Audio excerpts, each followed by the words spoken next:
మనకు ఒక్కోసారి చూడండి, మన ప్రయత్నం ఏమీ లేకుండానే అదృష్టం వరిస్తుంది. ప్రతి ఒక్కరి జీవితంలో ఉంటుందండి. ఒక 40 ఏళ్లు దాటాక మీ జీవితాన్ని మీరే పరిశీలించుకుంటే ఖచ్చితంగా మన జీవితంలో మన ప్రయత్నం లేకుండా జరిగిన అదృష్టాలు కొన్ని ఉంటాయి. ఇది ఊహించలేదండి, ఇలా జరిగింది అనుకుంటాం. అయినా సరే మనం ఏం మాయలో పడతామంటే, అది జరిగిందంటే మా మేనమామ కొడుకు వచ్చి నాకు చేశాడు, వాడు లేకపోతే నా జీవితమే లేదు అనుకుంటాను. లేదు, నీ మేనమామ కొడుకు చెయ్యలా, దైవం మానుష రూపేణ నువ్వు చేసిన జపమో తపమో లేదా మన కోసం మన తల్లిదండ్రులు చేసిన జపమో ఫలించిందండి. ఆ జప ఫలం మేనమావ కొడుకు రూపంలో వచ్చింది, దైవం మానుష రూపేణ.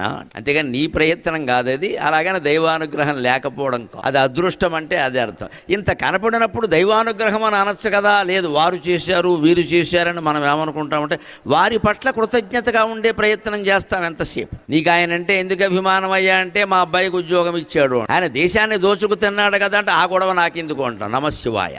ఇంతకంటే స్వార్థం ఉంటుందా?